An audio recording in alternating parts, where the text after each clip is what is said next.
ठिकाण चिखली जवळच्या जंगलातील बहिर्जी पथकाचे गुप्तस्थळ।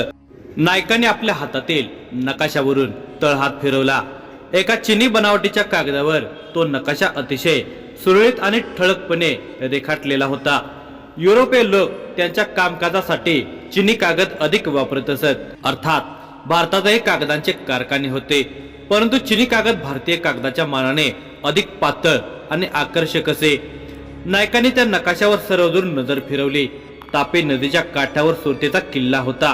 किल्ल्याच्या दक्षिण दिशेला डच वखारी होत्या, उत्तर दिशेला ब्रिटिशांची वखारी आणि पूर्वेला खुदावंत खानाच्या कबरीसमोर प्रशस्त बाजारपेठ, व्यापाऱ्यांची दुमजली घरे, नीट आखलेले रस्ते, नदीच्या पलीकडे समुद्र किनाऱ्याजवळ ब्रिटिशांची वसाहत होती आणि बाजारपेठेला लागूनच सुरत शहर होते।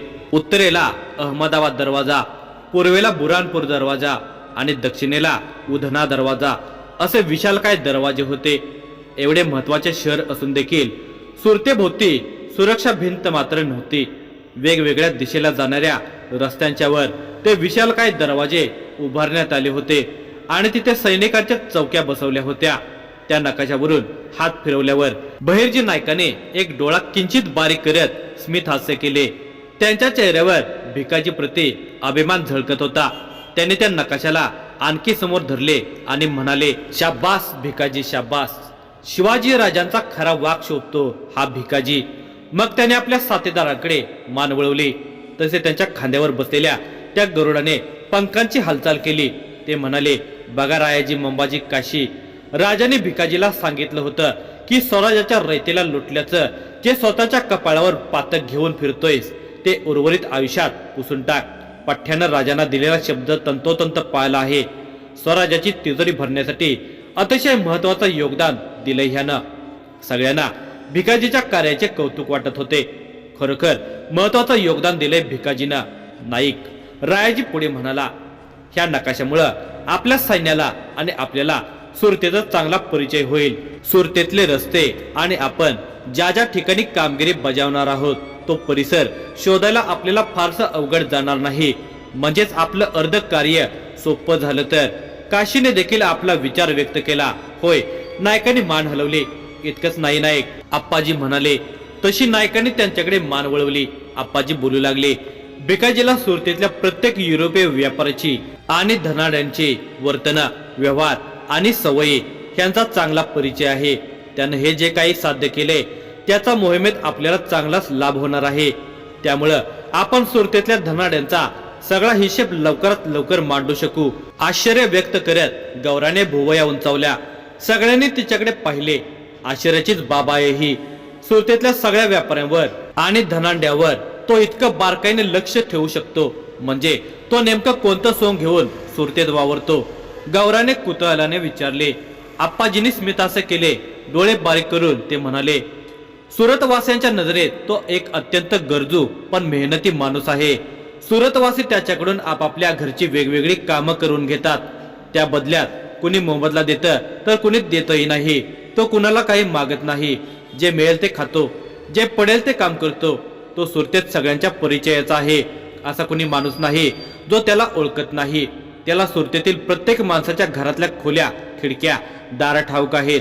दिवसा तो सगळ्यांच्यासाठी एक गरजू माणूस असतो, पण रात्री संपूर्ण सुरतेवर त्याचं साम्राज्य असतं। रात्री तो त्याच्या इच्छेनुसार काही करू शकतो। कुणाचं धन लुटू शकतो किंवा कुणाचा जीवही घेऊ शकतो। तो एक कुख्यात दरोडेखोर आहे। ज्या श्रीमंताच्या घरात रात्री दरोडा टाकतो, दारांची तोडफोड करतो, दिवसात त्यांचीच दारं बसवून देण्याचं काम देखील तोच करतो। अर्थात त्याची दिवसाची आणि रात्रीची रूपं वेगवेगळी असतात। अलौकिक असे म्हणत रायाजीने डोळे उंचावले। गौराच्या अंगावर तर भिकाजीचे वर्णन ऐकून शहारे उठले होते, पण काशीच्या कपाळावर मात्र आठ्या पडल्या होत्या। त्याने आप्पाजीकडे पाहत विचारले, म्हणजे तो अजूनही धन कमवण्यासाठी दरोडे टाकतो का? होय, पण तो त्या पैशाने गरीब दीनदुबळ्यांची पोटं भरतो। ते कसं? मंबाजीने विचारले। सुरतेत एक ब्रिटिश धर्मगुरू आहेत, फादर एम्ब्रोस। ते सुरतेतल्या भिकाऱ्यांसाठी, गरजूंसाठी 2 वेळच्या भोजनाची व्यवस्था करतात। त्यांच्या राहण्यासाठी त्यांनी धर्मशाळा देखील बांधल्या आहेत। त्याच्या ह्या पवित्र कार्यामध्ये खंड पडू नये म्हणून तो धनाढ्यांना लुटून गरिबांच्यासाठी त्या धर्मगुरूंच्या दानपेटीत गुप्त दान टाकतो। भिकाजीबद्दल आप्पाजींनी केलेला हा खुलासा ऐकून खुद्द नाईक देखील अवाक झाले. सगळेच विस्मयचकित झाले होते. आजवर त्यांनी बहिर्जी पथकातील हेराच्या शौर्यगाथा खूप ऐकल्या होत्या, पण या अशा अनोख्या हेराच्या शौर्यगाथेचा त्यांना परिचय नव्हता. खुद्द नायकांना देखील नाही. कौतुकास्पद. बहिर्जी नाईक पुटपुटले. करावं तितकं कौतुक कमीच आहे त्याचं. तो माझा आणि या सुरतेतल्या बहिर्जी पथकाचा अनमोल असा हिरा आहे. आकाश त्याचं छत आहे, धरणी त्याचा बिछाना, अवतीभोवती बसलेली कुत्रे त्याची ओळख आणि दारूचा गुत्ता त्याचा ठिकाणा, आप्पाजी म्हणाले. या घटनेच्या काही दिवसापूर्वी रात्रीच्या सौम्य चांदण्यात आंब्याच्या झाडावर गोळा झालेले दवबिंदू ओघळत खाली टपकले. तो त्या झाडाखाली निश्चिंतपणे झोपला होता. त्याच्या डोळ्यावर ते थेंब पडले. त्याने डोळ्यांची अगदी हळूच हालचाल केली. त्याने एका कुत्र्याच्या अंगावर उशीवर डोके ठेवावे तसे आपले डोके ठेवले होते. तो कुत्रा सुद्धा अंगाची घडी करून निवांत निजला होता. त्याच्या पायांजवळ निजलेला दुसरा कुत्रा झोपेतून जागा झाला. त्याने आजूबाजूला पाहिले. मग एक लयदार स्वर काढत तो कुत्रा भुंकला. त्या कुत्र्याच्या भुंकण्याने तो जागा झाला. तो भैरव होता. त्याने आकाशात पाहिले. शुक्र तारा हळूहळू पूर्वेकडून वर येत होता. सूर्योदयाची ती हालचाल होती. त्याच्या पायाजवळ झोपलेल्या त्या कुत्र्याचे ते नेहमीचे काम होते. शुक्र तारा एका ठराविक ठिकाणी दिसताच तो भैरवला झोपेतून उठवत असे. भैरवने आळस देत छातीतून हुंकार काढला. डोक्याभोवती बांधलेले उपरणे सोडले. मग बाजूला नजर वळवली. समोर असलेला दारूचा गुत्ता बंद झाला होता. गुत्त्याचा कर्मचारी लख्या गुत्त्याबाहेरच खाटेवर निजला होता. भैरव उठून उभा राहिला. दिवस मावळताना तो जी मदिरा प्यायला होता तिची नशा अजून त्याच्या डोळ्यावर होतीच. त्याने डोळे चोळले. समोरच्या रंजनातून लोटभर पाणी काढले आणि तोंडावर शिंपडले. गळ्यातील उपरण्याला डोळे पुसत तो गुत्त्याजवळ गेला. गाठ झोपलेल्या त्या कर्मचाऱ्याच्या खाटेला त्याने लात मारली आणि म्हणाला, एवटे उठ लख्या उठ. चेहऱ्यावरचे कांबळ सारत कंटाळवाण्या स्वरात लख्या बडबडला, तुला काही कामधंदा आहे की नाही? एवढ्या रात्री दारू मागतोयस? रात्र ये तू रात्री झोपेतून उठ. बघ सूर्यवर येतोय. चल दे पटकन, जरा एका महत्वाच्या कामाला जायचंय. असे म्हणत त्याने पुन्हा खाटेवर एक लात मारली. लक्क्याची खाट हादरली. तो वैतागत झोपेतून उठला. अंगावर कांबळ लपेटून ठेवत तो उभा राहिला आणि म्हणाला, असं कोणतं महत्वाचं काम काढलं तू सकाळ सकाळी? अख्ख्या सुरतेत कामाचा माणूस फक्त मीच आहे. बाकी सगळी नुसती झोपा काढतात तुझ्यासारखे. लख्याने गुत्त्याचे दार उघडले. दारूच्या पिंपात लोटा बुडवून भैरवला देत तो म्हणाला, माहितीये काय काम करतो आहेस तू? जात असशील कोणाच्या परसातली लाकडं फोडायला, नाहीतर मग अंगण झाडायला. हे घे. भैरवने लोटा घेतला आणि स्मित करत काही न बोलता तो तिथून जाऊ लागला. त्याच्या सोबत त्याची दोन्ही कुत्रे देखील चालू लागली. लख्या मागून ओरडला, सिक्का झोप गपगुमान, सकाळ व्हायला अजून वेळ आहे. भैरव म्हणाला, आता परत दारू मागायला ये. बघ एक थेंब तरी देतो का ते?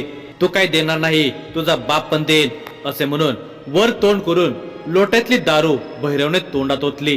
पहिल्या घोटाची गुळणी करून त्याने तोंडातून पिचकारी उडवली. मग लोट्यातली दारू गटागट संपवत तो लोटा लांब भिरकावला. मग त्याने वळून लख्याकडे पाहिले आणि डोळा मारत त्याला म्हणाला, आल्यावर 2 सिक्के देईल. आता झोप शांतपणे. या घटनेनंतरचे पुढील ठिकाण स्वालीहोल. भैरव आपल्या दोन्ही कुत्र्यांसोबत स्वालीहोलला आला होता. स्वालीहोल ही सुरतेतील ब्रिटिश अधिकाऱ्यांची वसाहत होती. ही वसाहत समुद्र किनाऱ्याच्या अगदी निकट होती. वसाहतीभोवती सुरक्षा भिंत होती आणि मधोमध एक मोठे द्वार होते. द्वाराबाहेर बंदूकधारी पहारेकरी तैनात होते. भैरव झाडांच्या आडोशाने वसाहतीच्या मागच्या बाजूला गेला. उपरण्याने त्याने आपला चेहरा झाकून घेतला. मग आपली बंडी काढली. बंडी खाली कमरेभोवती त्याने एक लांब लचक दोर बांधला होता. तो दोर मोकळा केला.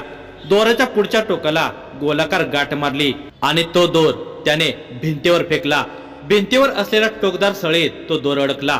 भिंतीवर कुणी चढू नये म्हणून त्या संपूर्ण भिंतीवर टोकदार सळ्या लावण्यात आल्या होत्या, जेणेकरून चढणाऱ्याच्या पायाला खोल जखम व्हावी. पण खरे तर त्या सळ्यामुळे त्या भिंतीवर चढणे सहज शक्य होते. मात्र भिंतीवरून त्या पार उतरणे तितकेच अशक्य होते. भैरवने 2 सळ्यांच्या मधोमध सावधपणे आपले पाय ठेवत तो दोर त्या सळेत अडकवून ठेवतच दुसऱ्या बाजूला खाली टाकला. मग तो त्या दोरावरून दुसऱ्या बाजूला उतरला. त्याची दोन्ही कुत्री लांबूनच त्या पहारेकऱ्यांच्यावर लक्ष ठेवून होती.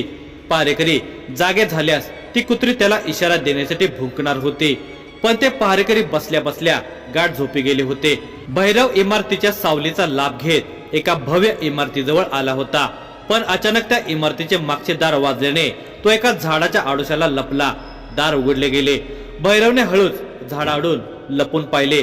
एक ब्रिटिश अधिकारी अँथोनी स्मिथ हा सिगारचा झुरका ओढत बाहेर आला होता. इमारतीच्या मागच्या बाजूला असलेल्या स्वच्छतागृहाकडे तो जाऊ लागला होता. भैरवने पाठीमागे धोतरात लपवलेली अर्धा हात लांबीची जाडजूड सळई बाहेर काढली. त्याच्या या सळीचे एक टोक अनकुचीदार होते, तर एक टोक थोडे वाकलेले होते. ही सळई त्याचे अनोखे अवजार होते. या अवजाराच्या सहाय्याने तो मजबूत दरवाजे आणि खिडक्या उघडू शकत असे. पण आज त्याला इतके कष्ट घेण्याची आवश्यकता नव्हती. त्याने ती सळई अँथोनी स्मिथच्या दिशेने भिरकावली. ती त्याच्या डोक्याच्या मागच्या बाजूला लागली. तो काही आवाज न करता डोके पकडून ठेवत जमिनीवर कोसळला.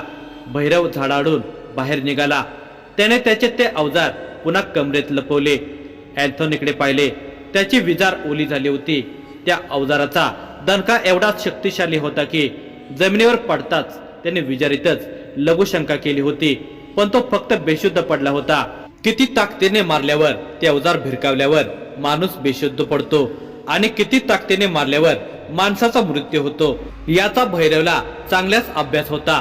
त्यामुळे त्याने तो मृत आहे की बेशुद्ध हे तपासून पाहण्यात वेळ दवडला नाही.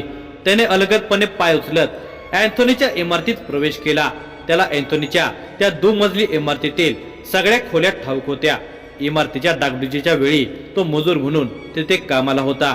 त्यानंतर देखील तो बऱ्याच वेळा लाकडे फोडून देण्यासाठी अँथोनीकडे आला होता. असेच एके दिवशी तो लाकडे फोडून देण्यासाठी आला असताना त्याला अँथोनी इमारती मागच्या बागेत आराम खुर्चीवर एक नकाशा पाहताना दिसला होता. तो सुरतेचा नकाशा होता. आज भैरवला तोच नकाशा अँथोनीच्या घरातून मिळवायचा होता. तो हळूच आतल्या खोलीत गेला. त्याची पत्नी गाढ झोपेत होती. पावलाचा जरा देखील आवाज न करता तो एका मंचकाजवळ गेला. मंचकाच्या खानांची झाकणे त्याने उघडून पाहिली. त्यात तो नकाशा नव्हता. मग तो अचानक पलंगाजवळ गेला.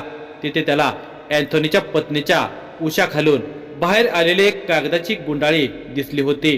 त्याने हळूच ती गुंडाळी काढली. दिव्याच्या मंद प्रकाशात त्याने ती उघडून पाहिली. तो सुरतेचाच नकाशा होता, पण अँथोनीने त्या सुरतेच्या नकाशावर एका ठिकाणी शाईने गोल रिंगण आखले होते. भैरवने डोळे बारीक करून पाहिले.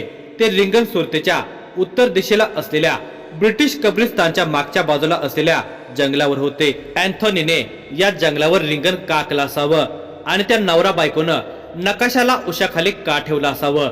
नक्कीच अँथोनीच्या डोक्यात काहीतरी सुरू असावं, पण काय? तो स्वतःशीच पुटपुटला आणि पुन्हा एकदा नकाशावरून नजर फिरवली, पण त्याला त्याच्या त्या प्रश्नाची उत्तरं मिळत नव्हती. शेवटी त्याने त्या नकाशाची गुंडाळी केली आणि धोतराच्या नेसनात अडकवली. मग तो इमारतीच्या बाहेर आला. अँथोनी अजूनही बेशुद्ध अवस्थेत होता. त्याला तसेच पडलेले ठेवून भैरव सुरक्षा भिंतीजवळ आला. दोरावरून चढून पुन्हा भिंतीच्या दुसऱ्या बाजूला उतरला. मग दोराला वर उचलून झटका देत त्याने त्या सळईतून दोर काढून घेतला. दोराला कमरेभोवती बांधून तो सॉले होलच्या परिसरातून निघू लागला. आता त्याच्या सोबत त्याची कुत्री देखील चालू लागली. मग त्याने उपानाने झाकलेला आपला चेहरा मोकळा केला. कमरेत अडकवलेला तो नकाशा काढला. तो पुन्हा तोच विचार करू लागला. अँथोनीच्या डोक्यात नेमकं काय शिजत असावं? त्यानं त्या जंगलावर गोल रिंगण का आखलं असावं?